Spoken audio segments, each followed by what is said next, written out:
আসসালামু আলাইকুম। দৈনিক আর নিউজ সংবাদে সবাইকে স্বাগত জানাচ্ছি আমি তানজিলা টুইঙ্কেল।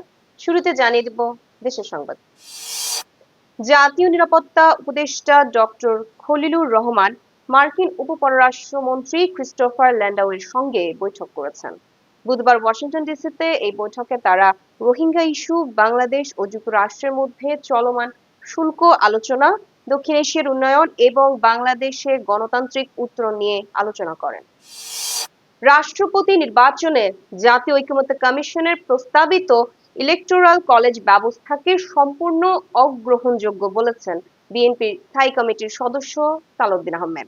তিনি বলেন, জনগণের ভোটাধিকার হরণে এ ব্যবস্থাকে আরেকটি ছলচাতুরি হিসেবে দেখা হচ্ছে। বুধবার রাজধানীর ফরেন সার্ভিস একাডেমিতে জাতীয় ঐকমত্য কমিশনের সঙ্গে রাজনৈতিক দলগুলোর দ্বিতীয় পর্যায়ের তৃতীয় বৈঠকের আলোচনা শেষে বিকেলে সাংবাদিকদের তিনি এসব কথা বলেন। আগামী বছরের ফেব্রুয়ারিতে জাতীয় সংসদ নির্বাচনের ঘোষণা অনেকেরই পছন্দ হয় নাই, কারণ নির্বাচন হলে তাদের বিপদ বলে মন্তব্য করেছেন বিএনপির মহাসচিব মির্জা ফখরুল ইসলাম আলমগীর। আজ বুধবার দুপুরে রাজধানীর উত্তরায় ঢাকা মহানগর উত্তর বিএনপির এক অনুষ্ঠানে তিনি এসব কথা বলেন। আগামী জাতীয় নির্বাচন কেন্দ্র করে আসন পুনর্বিন্যাসে বসেছে নির্বাচন কমিশন। আজ বৃহস্পতিবার নির্বাচন ভবনে বৈঠকটি অনুষ্ঠিত হচ্ছে। বেলা 11টায় শুরু হওয়া সভায় এ পর্যন্ত 75টি আসনের সীমানা নিয়ে বিশদ আলোচনা হয়েছে। পাশাপাশি প্রার্থী ও রাজনৈতিক দলগুলোর আচরণ বিধিমালা নিয়েও আলোচনা হয়েছে বৈঠকটিতে।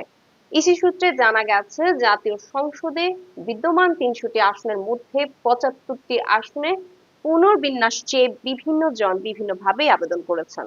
সর্বমোট আবেদন জমা পড়েছে 607টি।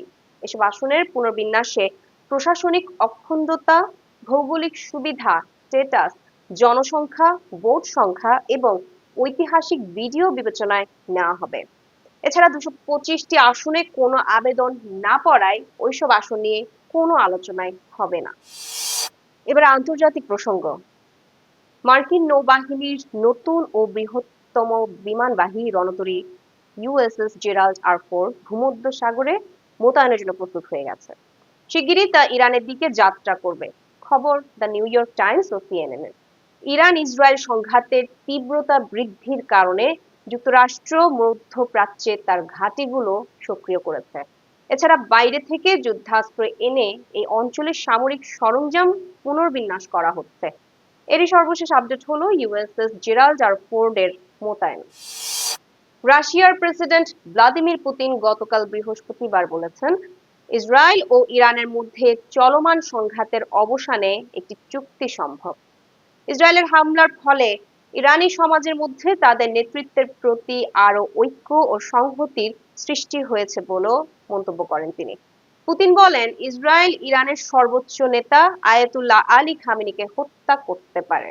এই ধারণা তিনি আলোচনাতেই আনতে চান না। ইরানের হামলায় ইসরায়েলে ব্যাপক ক্ষতি হচ্ছে বলে স্বীকার করেছেন দখলদারদের প্রধানমন্ত্রী বেনিয়ামিন নেতানিয়াহু। বুধবার এক ভাষণে তিনি বলেন, ইরানের হামলায় ইসরায়েল অনেক ক্ষতির সম্মুখীন হচ্ছে এবং আমরা মর্মান্তিক ক্ষতি ভোগ করছি। দ্য টাইমস অফ ইসরায়েলের বরাতে আনাদোলু এজেন্সি নেতানিয়াহুর ভাষণ প্রকাশ করে। নেতানিয়াহু তার দৈনিক ভিডিও বিবৃতিতে মার্কিন প্রেসিডেন্ট ডোনাল্ড ট্রাম্পকে ইসরায়েলের পাশে দাঁড়ানোর জন্য ধন্যবাদ জানান।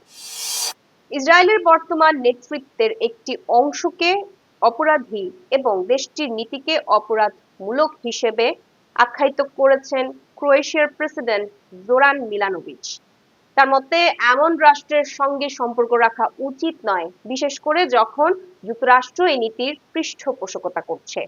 আল জাজিরার প্রতিবেদনে জানানো হয়েছে, বুধবার ক্রোয়েশিয়ার রাজধানী জাগ্রেবের সাংবাদিকদের সঙ্গে আলাপকালে প্রেসিডেন্ট মিলানোভিচ বলেন, ইসরায়েলের নেতৃত্বের একটি অংশ অপরাধীদের নিয়ে গঠিত এবং দেশটি একটি অপরাধমূলক নীতি অনুসরণ করেছে। আমাদের এমন একটি রাষ্ট্রের সঙ্গে সম্পর্ক রাখা উচিত নয়। এবারের প্রসঙ্গ বিনোদন।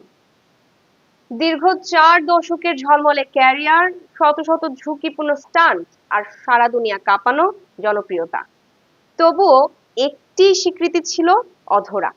এবার সেই অপূর্ণতার হতে চলেছে অবসান।